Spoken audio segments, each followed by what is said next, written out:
السلام علیکم خواتین و حضرات، اوپن مائک کی ایک اور نشست میں خوش آمدید۔ آج ہمارے ساتھ ایک بار پھر استاد جاوید احمد صاحب غامدی موجود ہیں۔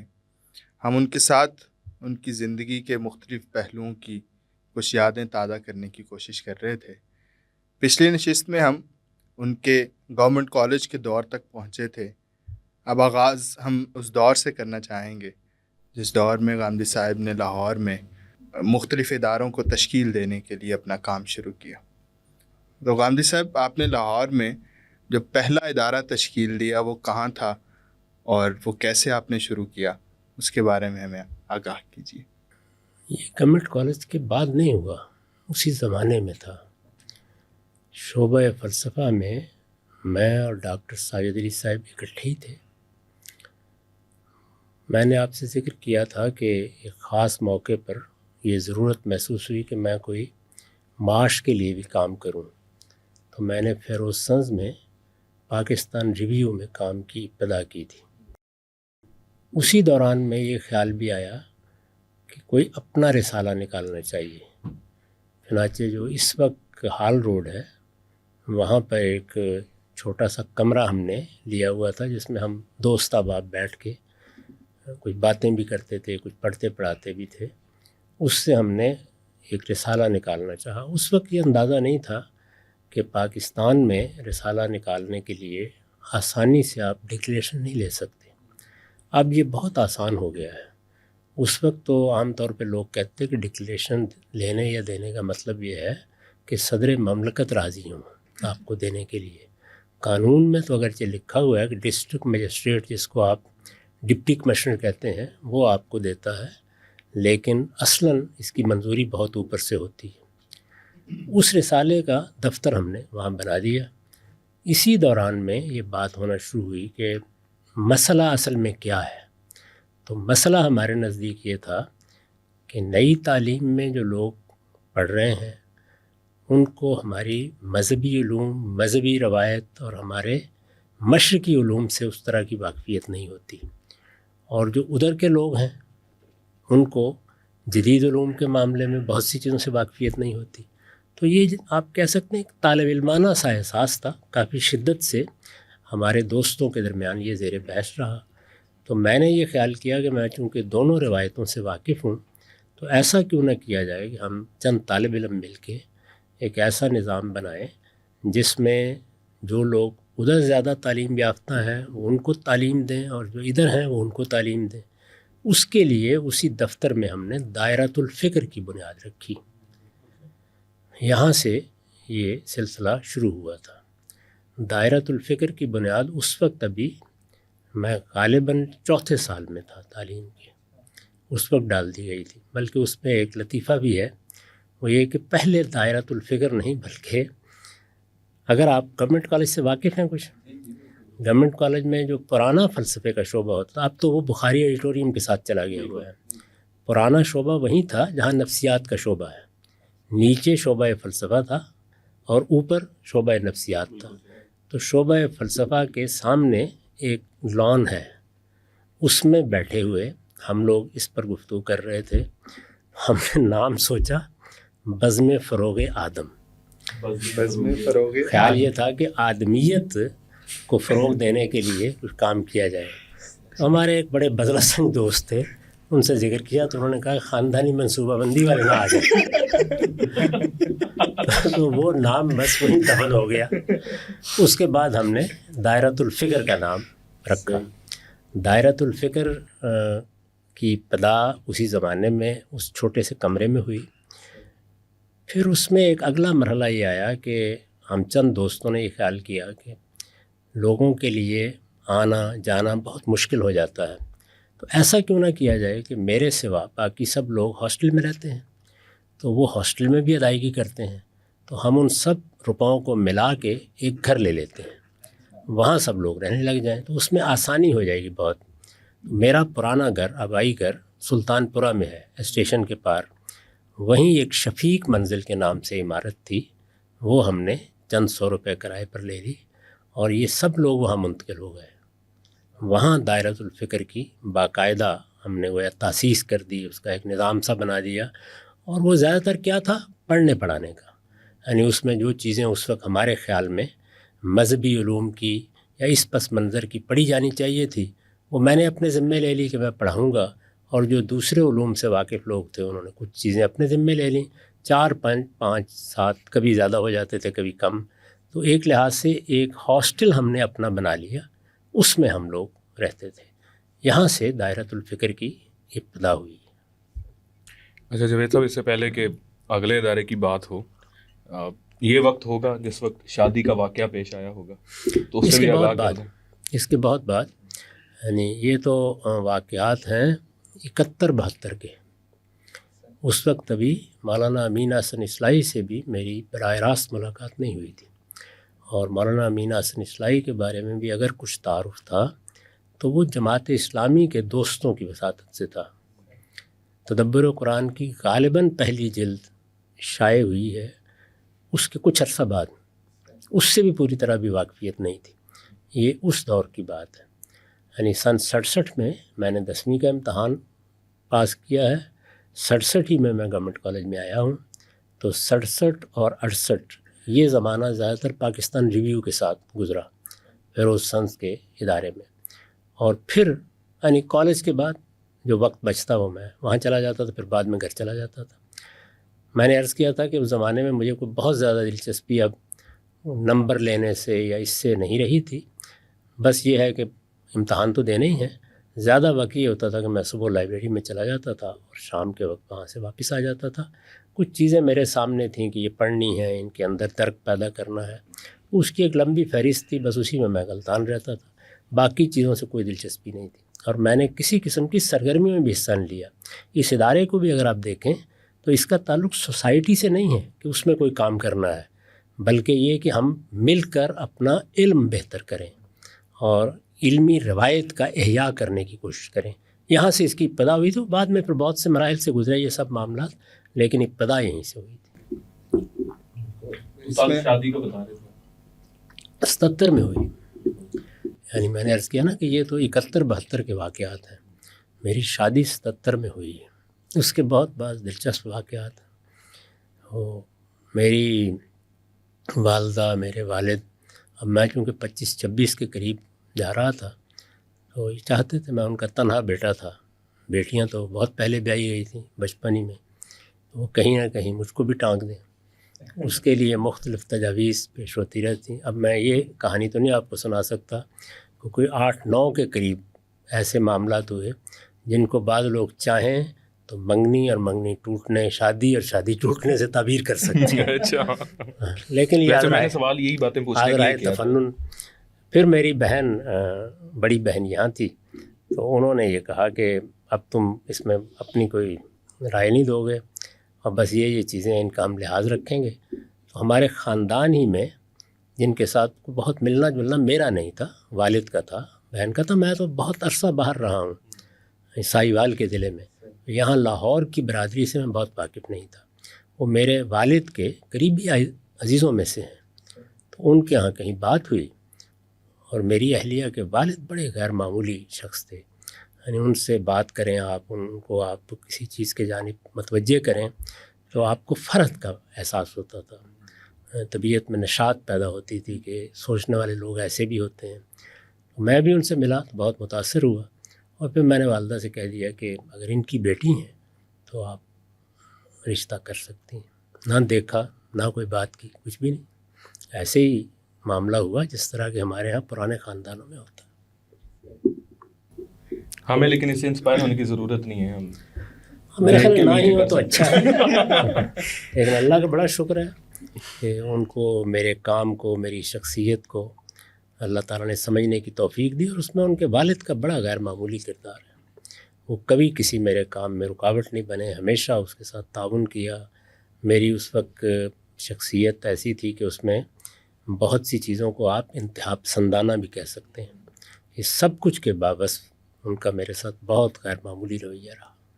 ہم سب اس میں یہ اکثر ہوتا ہے ایسا کہ جو لوگ صاحب علم ہوتے ہیں وہ اکثر یہ ہمارے یہاں پہ گلا شکوہ کر رہے ہوتے ہیں کہ اگر ان کی اہلیہ جو ہیں وہ اس فیلڈ سے نہیں ہے تو وہ کافی ساری چیزیں ریلیٹ نہیں ہو رہی ہوتی.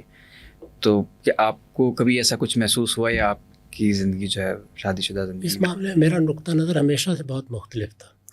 میرا احساس یہ تھا کہ میرے پیش نظر ایک کام ہے اور میں نے اس معاملے میں ایک بڑی قربانی بھی دی تھی جس کا اگر آپ ذکر نہ کریں تو اچھا ہوگا. یعنی محض اس بنیاد پر اپنی محبت چھوڑ دی تھی. تو اس وجہ سے مقصد مجھے ہمیشہ بہت عزیز رہا ہے اور اتنا عزیز رہا ہے کہ آپ اس کا اندازہ نہیں کر سکتے. تو میری یہ رائے بن گئی تھی کہ ایک ایسی گھریلو خاتون ہونی چاہیے جو میرے گھر کو سنبھالے، میرے بچوں کو سنبھالے اور ان کی زندگی کی تعمیر سے اس کو دلچسپی ہو.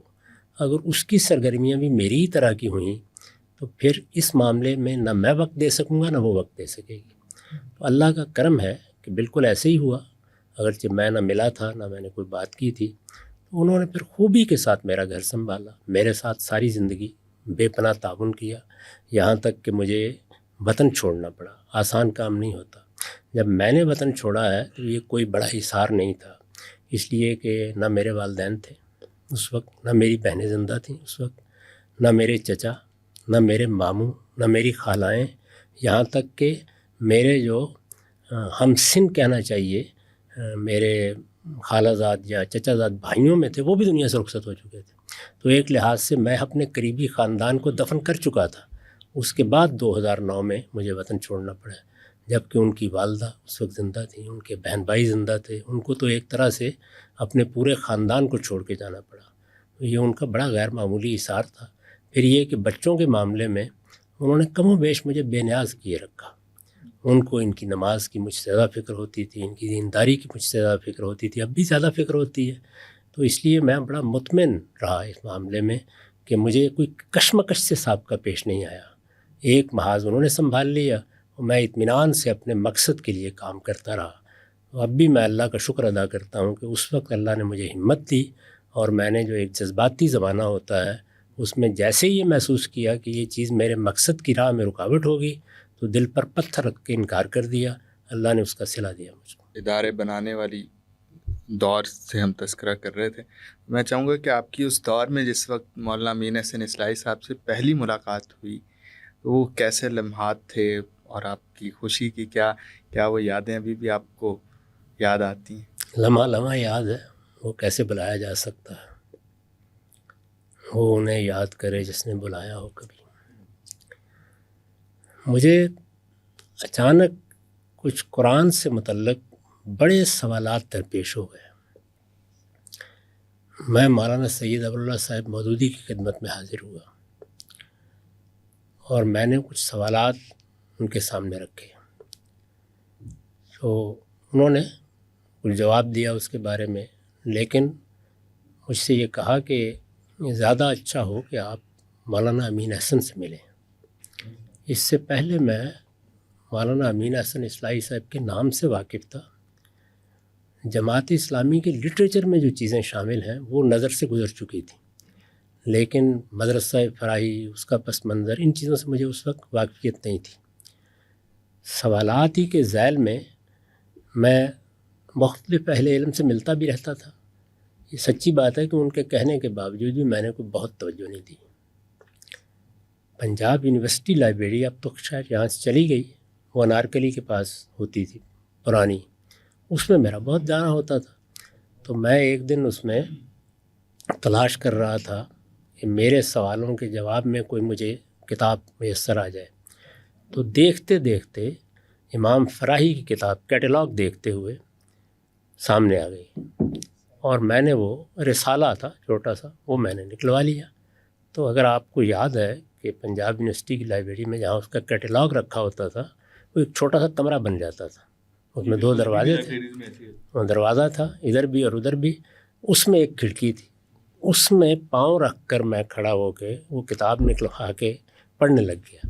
اور خیال یہ تھا کہ یہ کیا کتاب ہے، کیونکہ میں اس وقت ان کے نام سے پوری طرح واقف نہیں تھا.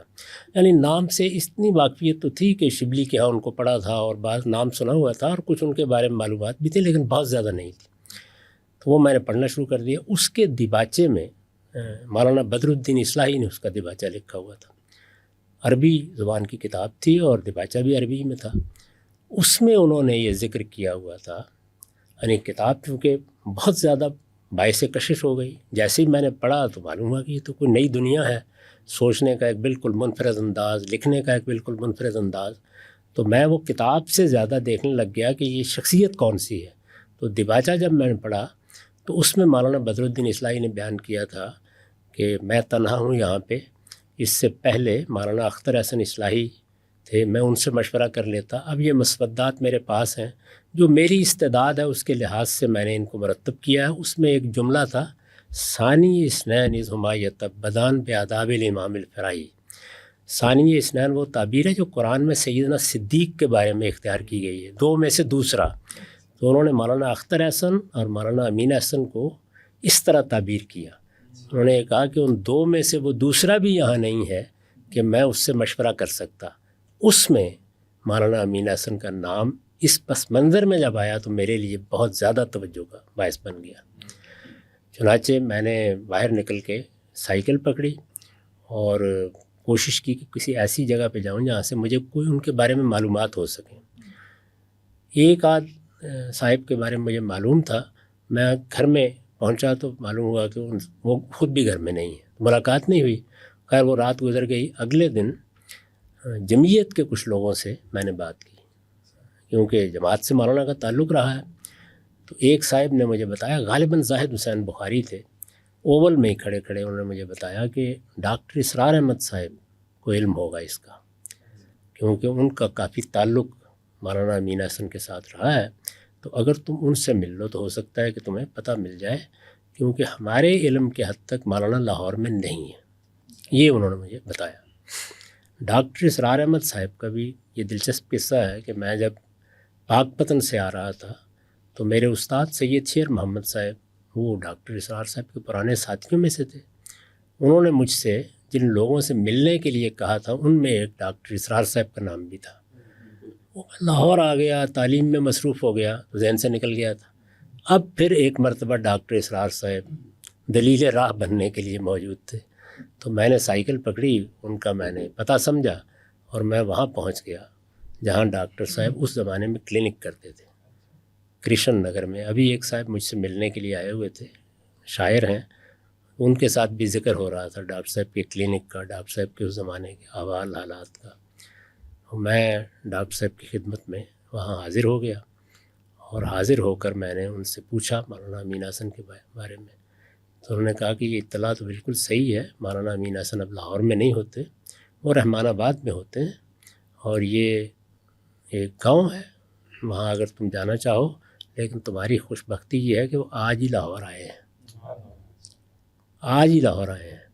تو میرے لیے تو گویا یہ عید سے بڑی خبر تھی. تو میں نے کہا کہ وہ کہاں ہیں، کیا میں جا سکتا ہوں؟ انہوں نے مجھے بتایا کہ واپڈا کالونی میں ان کے داماد رہتے ہیں، وہ جب لاہور آتے ہیں انہی کے پاس ٹھہرتے ہیں. یہ پتہ ہے، یہ جو مال روڈ پر واپڈا کالونی ہے، بالکل تم وہاں چلے جاؤ. تو میں نے وہ سائیکل میرے پاس تھی، اس زمانے میں بہت سائیکل چلاتا تھا، وہاں کی راہ لی. یہ وہی چچا والی سائیکل ہے؟ جی وہی. میں نئی سائیکل تو گم کر بیٹھا. تو میں وہاں پہنچ گیا اور انہوں نے بتایا ہوا تھا اور کچھ مولانا کے حلیے کے بارے میں بتا دیا تھا انہوں نے. جیسے ہی میں وہاں پہ گیا تو مولانا اپنے گھر سے نکل کے اسی کالونی کی مسجد کی طرف جا رہے تھے عصر کی نماز پڑھنے کے لیے. پہلی مرتبہ میں نے مولانا کو وہاں دیکھا، ان کے ساتھ عصر کی نماز پڑھی اور معلوم ہوا کہ 15 دن کے لیے وہ یہاں ہیں. تو پھر 15 دن میں روزانہ ہی حاضر ہوتا رہا اور اصل میں مولانا کو سمجھنے، ان کے زاویہ نظر کو سمجھنے کے لیے وہی 15 دن میری زندگی کے فیصلہ کن دن بن گئے. انہی 15 دنوں کے بعد جب میں نے ان سے درخواست کی کہ میں آپ کے طریقے پہ قرآن پڑھنا چاہتا ہوں، تو میں نے یہ فیصلہ بھی کر لیا کہ میں اپنی باقاعدہ تعلیم جس طرح خیال تھا کہ آگے شاید PhD تک جاری رکھوں گا، میں نے اس کے انقطاع کا فیصلہ کر لیا. میرے لیے اب یہی دروازہ بہت کافی ہے. اس کے بعد غامدی صاحب، آپ نے جس وقت یہ فیصلہ کیا کہ عموماً میں جاننا چاہوں گا کہ جس وقت انسان ایک شعوری سطح کو پہنچ جاتا ہے، شعور کی بڑی سطح پہ پہنچ جاتا ہے، اس وقت انسانی ذہن بہت ساری چیزیں چل رہی ہوتی ہیں کہ کوئی ادارہ بھی بنایا جائے گا. آپ کے پیش نظر اتنے سارے گولز تھے. ادارہ بھی بنایا جائے گا, کوئی علم فلسفے میں بھی کوئی کام کیا جائے گا, دینی علم میں بھی یہ کام کیا جائے گا. تو یہ فیصلہ آپ نے کیسے کیا کہ آپ اس پرٹیکولر کام کو آگے لے کے چلیں گے اپنے؟ یہ فیصلہ بہت بعد میں ہوا. یعنی میری دلچسپی زیادہ تر جن علوم سے تھی اس میں سب سے زیادہ اولویت ادب کو حاصل تھی, اور اس میں بھی خاص طور پر شاعری. اس کے بعد فلسفہ, تصوف, اور آپ کہہ سکتے ہیں کہ چوتھے نمبر پر مذہب. اگرچہ مذہبی علم میں بڑی حد تک پڑھ چکا تھا. جو درس نظامی میں ہمارے یہاں کتابیں ہوتی ہیں وہ تو میرے ہاں پائے تکمیل کو اسکول کے زمانے میں پہنچ گئی تھی. تو اس لیے مذہب کو اس سطح پر کچھ سیکھنے کے لیے اب ضرورت باقی نہیں رہی تھی. لیکن اس سے مجھے کوئی خاص دلچسپی نہیں پیدا ہوئی. یعنی میں کام جن چیزوں پر کرنا چاہتا تھا وہ زیادہ تر یہی تھا. مولانا سید ابو اللہ صاحب مودودی سے البتہ ملاقاتوں کے نتیجے میں اس جانب بہت توجہ ہو گئی کہ اسلام میں کوئی انقلاب آنا چاہیے اور سوسائٹی میں تبدیلی آنی چاہیے, اور جماعت اسلامی کا مطالعہ کیا جائے, اس میں کیا خامی رہی ہے, کیا کمزوری رہی. تو یہ میرے مطالعے کا موضوع بڑی حد تک بن چکا ہوا تھا زمانے میں. دائرۃ الفکر میں نے آپ سے عرض کیا کہ ایک خاص پس منظر میں بن گیا تھا, اور بعد میں اسی دائرۃ الفکر ہی پر نام بعض احباب کے اصرار پر ہم نے تبدیل کر لیا. مجھے یاد پڑتا ہے کہ اس میں شاید کوئی التباس تھا یا کیا صورتحال تھی بعض ناموں کے ساتھ. ہم نے اس کا نام دارالاشراق رکھ دیا ہوا تھا, اور یہ سن 73 کی بات ہے. آپ نے الحمرہ کے نام سے بھی کوئی ادارہ اس ایک رسالہ نکالا تھا. الحمرہ یہ دائرۃ الفکر کے زمانے کی بات ہے. الحمرہ کے نام سے ہم نے ایک رسالہ نکالا تھا اردو میں اور انگریزی میں. اور وہ اس زمانے میں اگر آپ گورنمنٹ کالج میں پڑھتے رہے ہیں تو وہاں ایک گورنمنٹ کالج گیزٹ نکلتا ہے, ایک تو راوی ہے, بس اسی طرح کا تھا.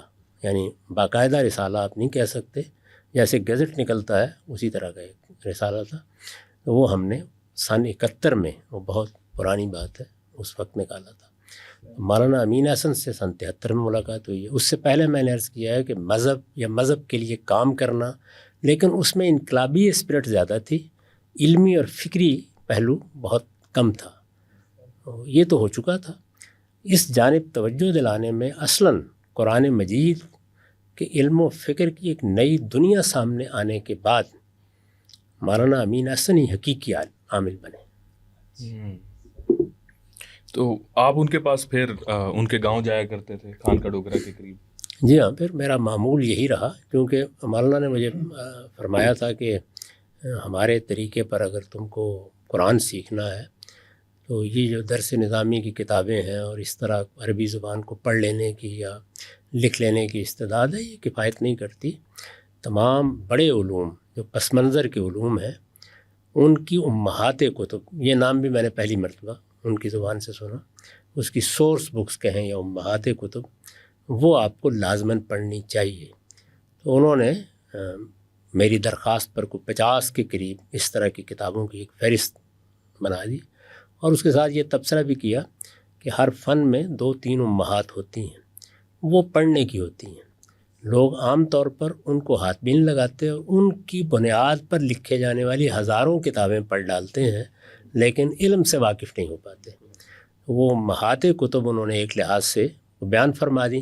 اگر آپ کو کبھی مقدمہ ابن خلدون پڑھنے کا موقع ملا ہو تو اس میں جو علوم کے ابواب ہیں تو ابن خلدون عام طور پر ذکر کرتے ہیں کہ مثال کے طور پر قرات کے باب میں یہ امہات ہیں, تفسیر میں یہ امہات ہیں. انہوں نے بھی یہ خدمت اور بڑی غیر معمولی خدمت انجام دی ہے. تو وہ کتابوں کی ایک فہرست اب میرے سامنے تھی, اور یوں سمجھیے کہ ایک ہفت خان بھی سامنے تھا. یعنی اب ایک نئی دنیا ہے, اب بہرحال ان کو پڑھنا ہے. ان علوم میں جیسا درک مولانا چاہتے ہیں ویسا پیدا کرنے کی صحیح کرنی ہے. تو میں اصلاً تو یہ کام کر رہا تھا, لیکن اس کے ساتھ خود مولانا امین احسن اصلاحی کا فکر کیا ہے, وہ قرآن مجید کو کیسے دیکھتے ہیں. پھر امام فرائی کی بہت سی تصنیفات تھیں, ان کو پڑھنا ہے, ان کے بارے میں سوالات پیدا ہو جاتے تھے اور چیزیں تھیں.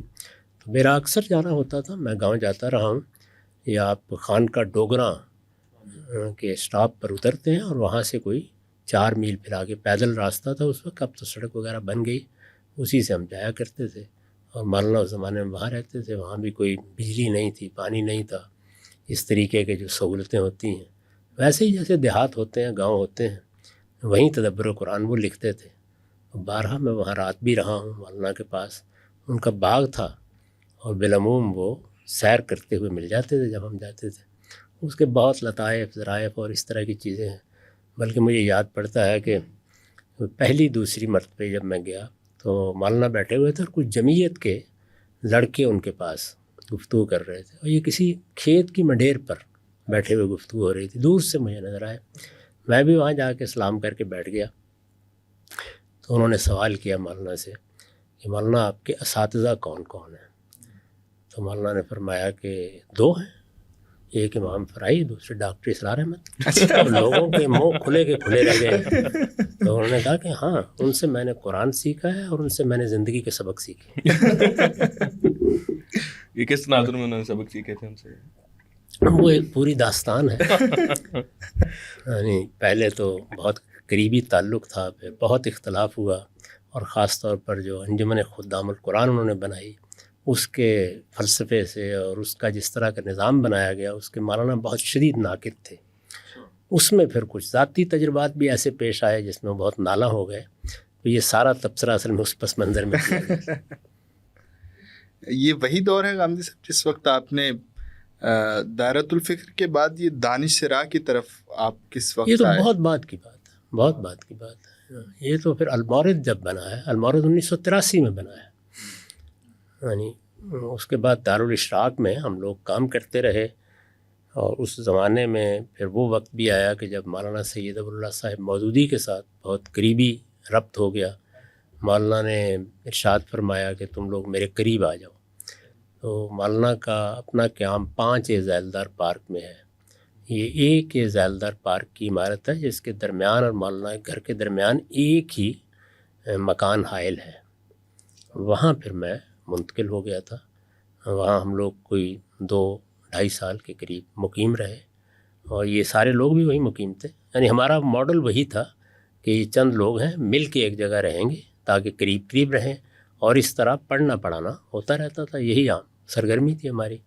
تو وہاں منتقل ہو گئے. خیال تھا کہ اس کو اب ایک باقاعدہ ادارے کی صورت دی جائے. اس کی پھر بالکل ایک الگ داستان ہے, وہ کیا ہوا کیا نہیں ہوا, وہ اپنی جگہ اس کے لیے بہت نشیب و فراز کا ذکر کرنا پڑے گا.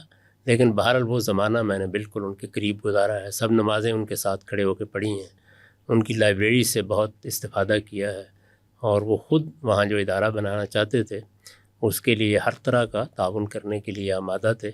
بلکہ انہی کے ایما سے میرا اور ان کا جوائنٹ اکاؤنٹ حبیب بینک میں کھلا, اور یہ پیش نظر تھا کہ ادارے کے لیے ہم کچھ فنڈز بھی جمع کرنے کی کوشش کریں گے. مولانا خود اپنی جیب خاص سے اس میں 1000 روپیہ اس زمانے کے لحاظ سے بہت بڑی رقم تھی, ہر مہینے دیتے تھے. تو یہ ادارہ معارف اسلامی کے ساتھ بھی آپ اسی زمانے میں ان کے اس میں ساتھ؟ پیش نظر یہ تھا کہ ادارہ معارف اسلامی پہلے سے موجود ہے, تو اسی نام سے یہاں پر ادارہ قائم کر لیا جائے, یہ پیش نظر تھا. لیکن وہ پھر نہیں ہو سکا معاملہ.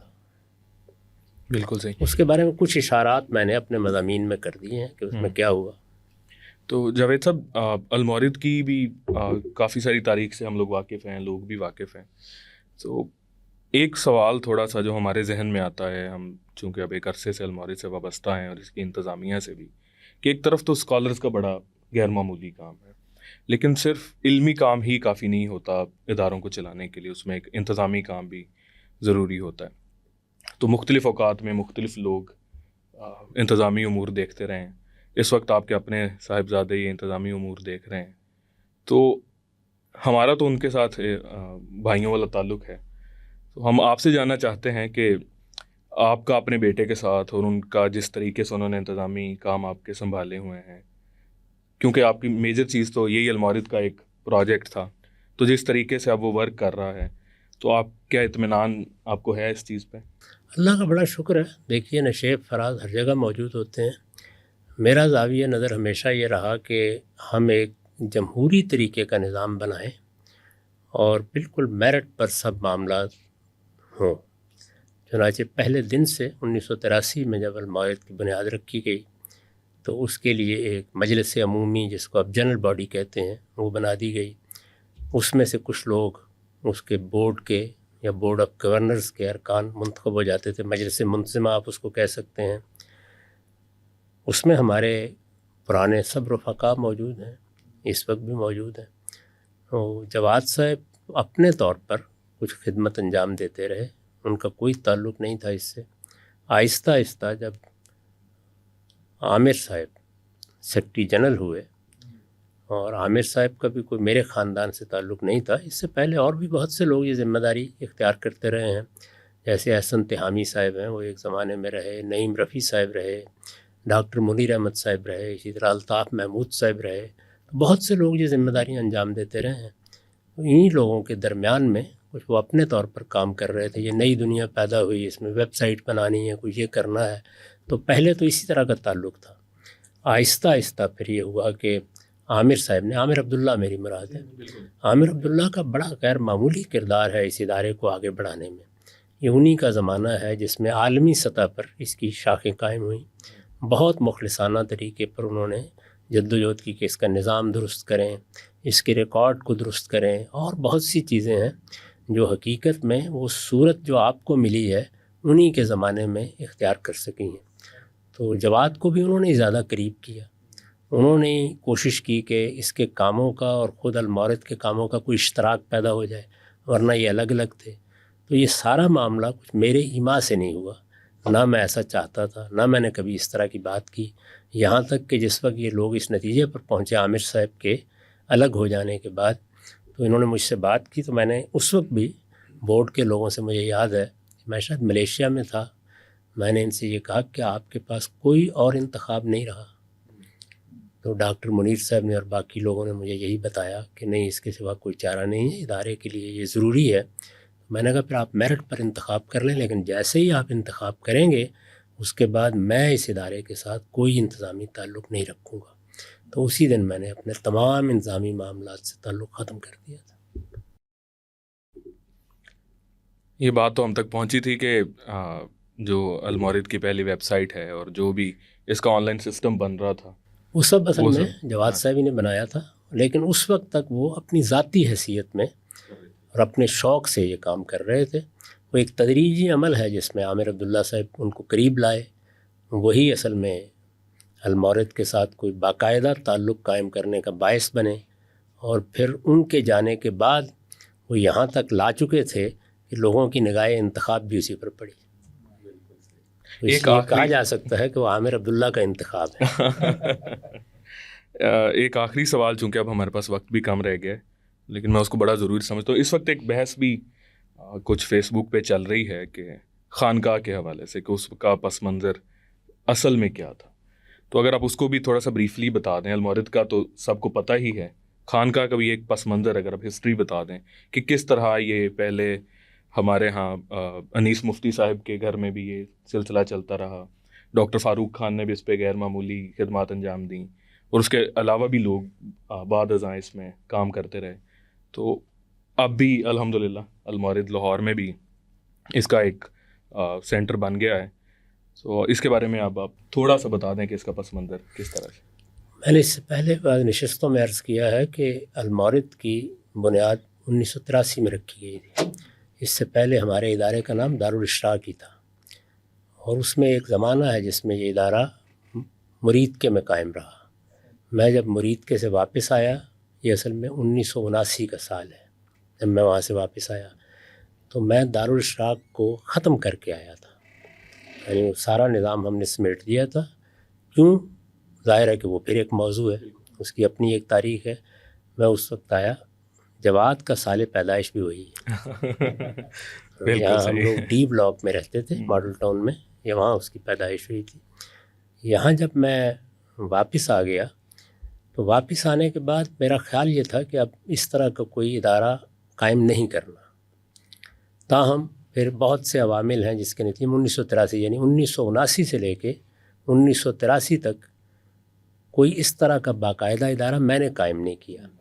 درمیان میں ایک ادارہ ہمارے ایک عزیز دوست نے قائم کیا تھا فرخ فاؤنڈیشن کے نام سے، رسالہ الاعلام اس کے تحت نکلتا رہا ہے. اس کی اپنی ایک الگ داستان ہے، لیکن بہرحال میں اس وقت تیار نہیں تھا کہ اس طرح کوئی ادارہ قائم کیا جائے. پھر 1983 میں جب یہ قائم ہوا ہے تو بتدریج اس کا پروگرام متعین ہونے لگا. ایسا ہی ہوتا ہے، آپ جب شروع کرتے ہیں تو کیا چیزیں اس میں ہوں گی. چنانچہ ایک خاص موقع پر میں نے اس کا تعارف لکھا ہے. وہ تعارف شائع شدہ موجود ہے، اور میں اگر غلطی نہیں کر رہا تو غالباً 30-35 سال سے وہ اشراق کے اندرونی صفحے پر شائع ہوتا ہے.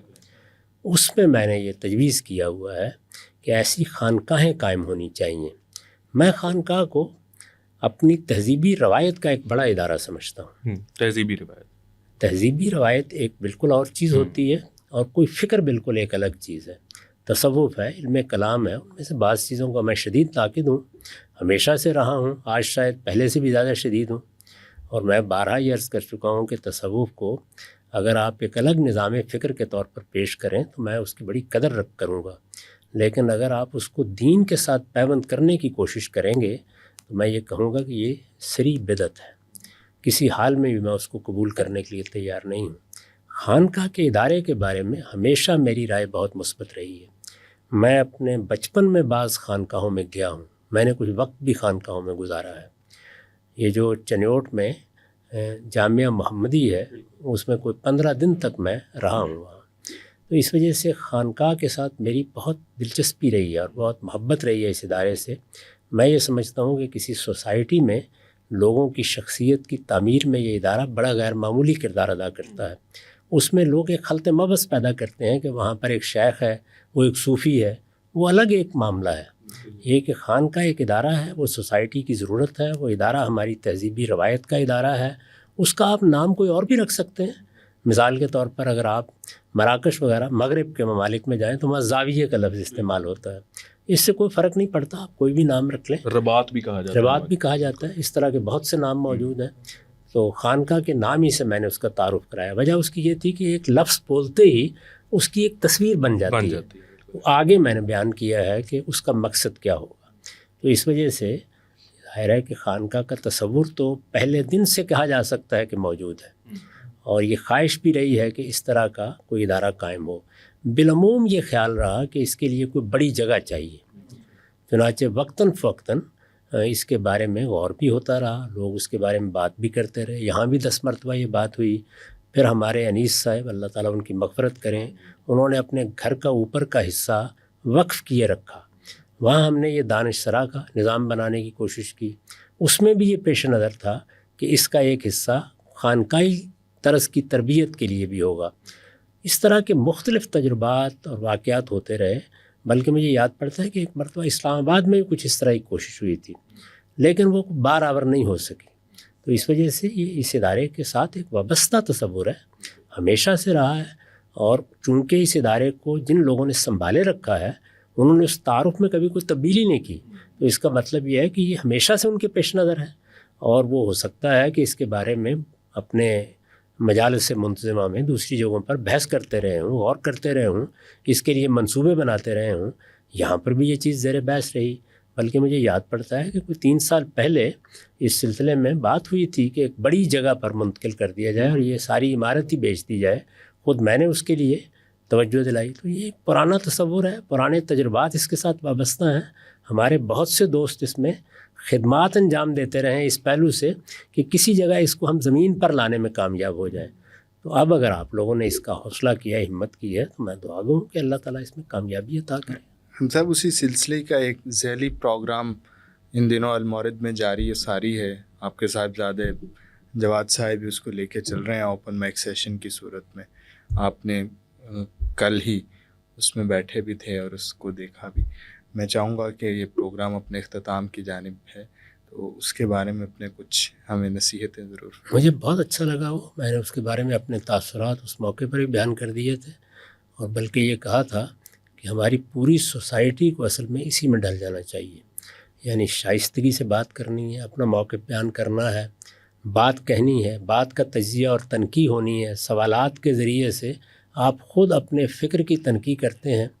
تو میں تو اللہ کا بڑا شکر ادا کرتا ہوں کہ اس طرح کی سرگرمیاں یہاں جاری ہیں.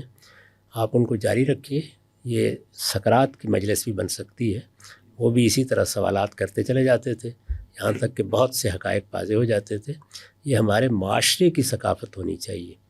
یعنی ایک مجلس یہ بتاتی ہے کہ اختلافات کے باوجود، مختلف طرزۂ فکر کے باوجود لوگ ایک جگہ بیٹھ کے تبادلہ خیالات کر سکتے ہیں، شائستگی سے کر سکتے ہیں، تہذیب کے دائرے میں رہ کے کر سکتے ہیں، اپنی بات کہہ سکتے ہیں، عورتیں بھی مرد بھی، اور بے باکی سے اپنے خیالات کا اظہار کر سکتے ہیں.